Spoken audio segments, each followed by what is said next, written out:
The learner analysis is an important part of the instructional system design process. Understanding who you're going to deliver the instruction to is critical to delivering the right instruction for the needs of the audience. As you think about your mini lesson final project idea, and as you think about the instructional problem that your mini lesson will resolve, you must also consider the characteristics of your learner. We also call it the target audience. This is the audience that your mini lesson will be designed to help. Let's take a look at our instructional design process at a high-level overview. This is the ADDIE model, which we showed last week, and right now we are in the analysis phase, looking at the goal or gap analysis, which we talked about in previous module, and this is about the learner analysis. You can see the rest of the instructional design process in its general form. We will not do all of those content. We will not do all of those activities for every phase in this course, but I wanted you to see where we are and where we're headed next. So I'll try to do this each time so you can keep track of our process. The instructional problem.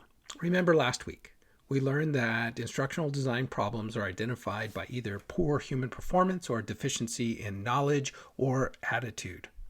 And it's a kind of problem that can be solved with instruction or training, which in contrast, there are non-instructional problems that cannot be solved or not best solved with trying to use instruction. What is this thing called a learner analysis? Well, it's really a description of who the learners in your target audience are. And you may not have a specific idea right now of who that audience is, but perhaps you have a general idea. The learner analysis also describes the range of characteristics of learners that are in that target audience. Let's take a closer look. Okay, we'll hold off on the closer look. Why conduct a learner analysis? We want to pull out the characteristics that impact the teaching and training environment or event, and that might affect the learning process for that particular audience.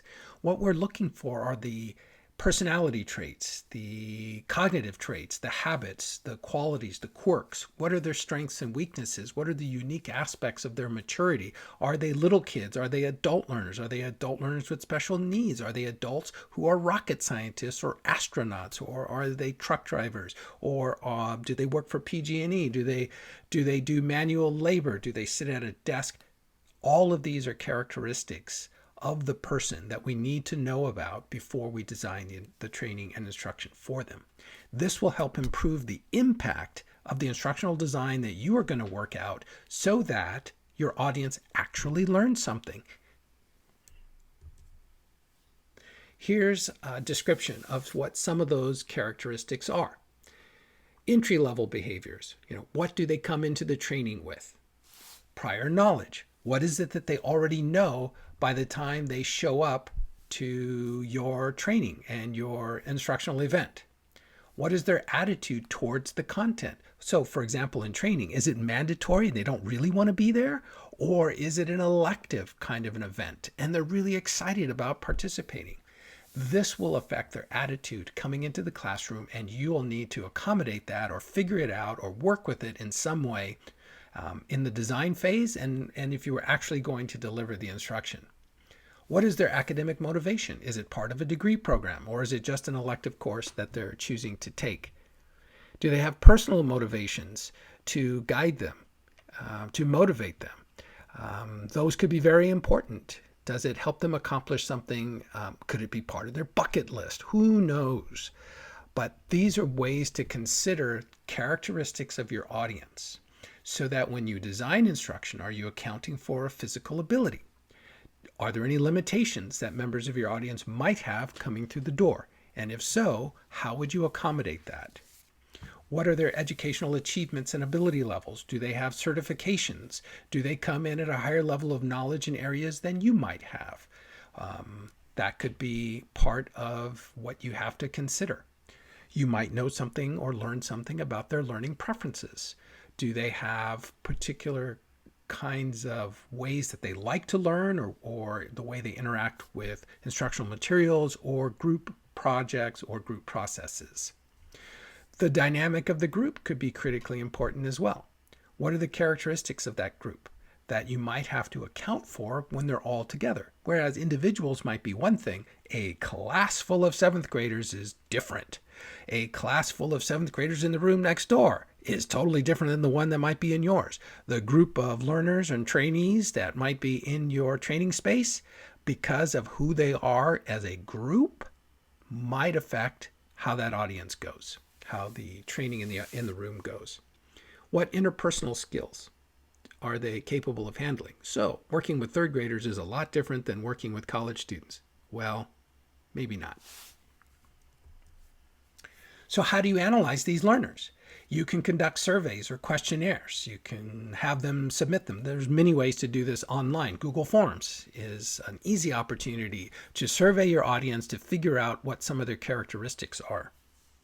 You could interview either the very specific people you're going to train, or maybe the client who's asking you to do the training, or maybe just representatives of the target population that will give you an idea of how to design the training.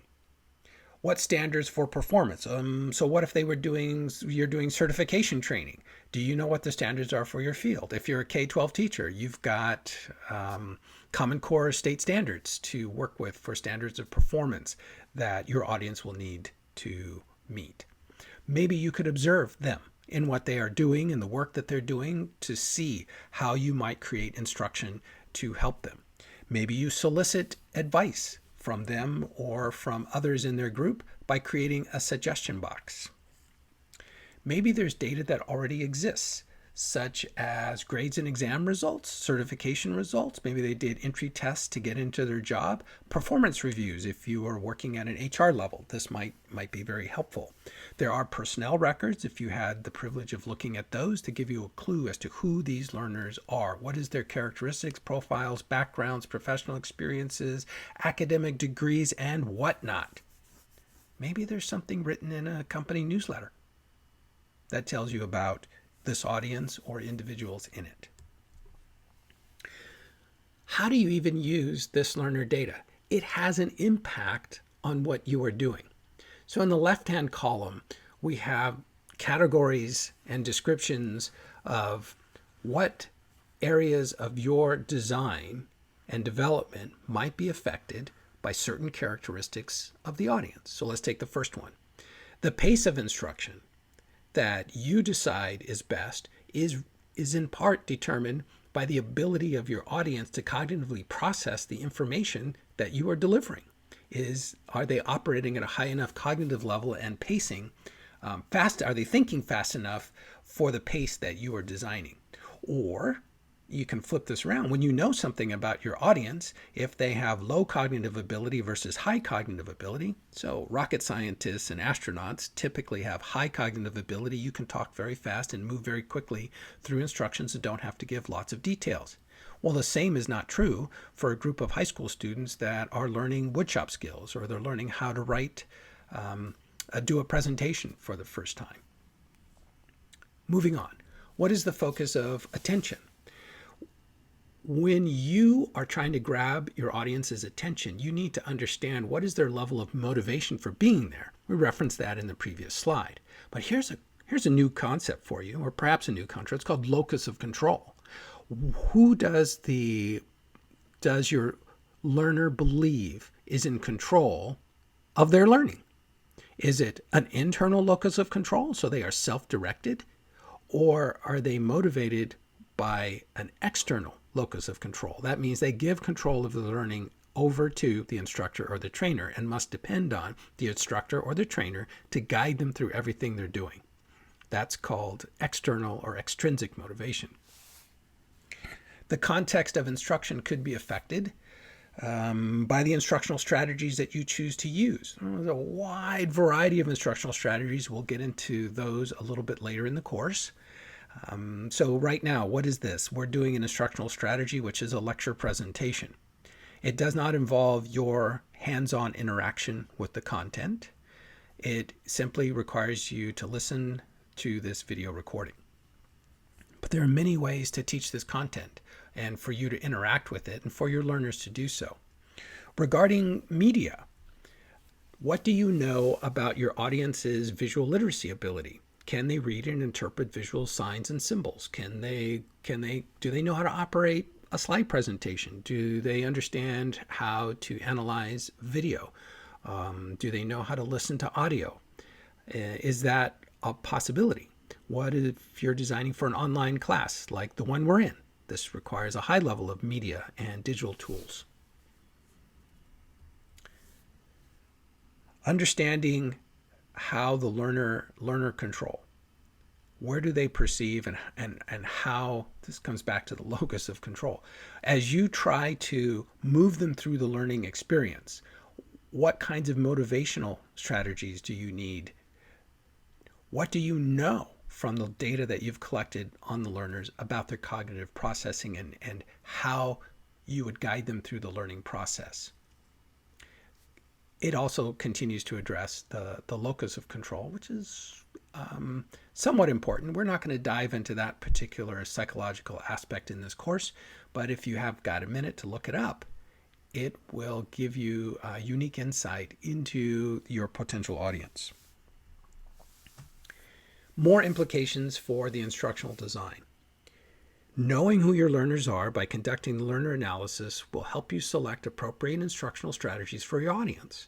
It helps you select the delivery methods that will best guide the learners through the experience, especially if they have to put their hands on equipment. How realistic is the equipment? Would they really have access to it? Do you create an online simulation of what they would be interacting with?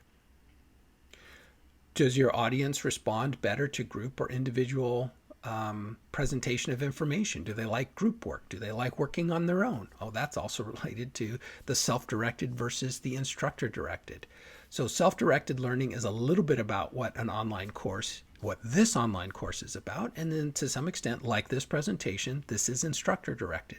But the whole context of the course is more self-directed. You have to be motivated week in and week out to check online for Canvas notifications, for assignments going up, for keeping track of where your assignments are, when they're due, interacting with others, getting your part of a discussion question answered, and giving replies back to your colleagues. Designing for instruction that might include small group or individual activity. So this week, we have an individual activity for you to do, which is your goal analysis and your learner analysis. Last week, we had an opportunity for you to post a discussion and then reply to another person's posting. Another type of small group activity, I'm not sure if we'll build it in, but it could be that you're working together in a group to do part of the project. Take a look at Dirkson's book, Chapter 2, titled, Who Are Your Learners? She gives a great analysis and description of how to think about your learner audience and how to analyze them, different methodologies and different constructs. I hope you've all had an opportunity to pick up the book, at least by next week, so that you can read Chapter 2. We will also get into Chapter 3, but that's for a different presentation. Have a great week. Find me online. Send me messages. Let me know how you're doing.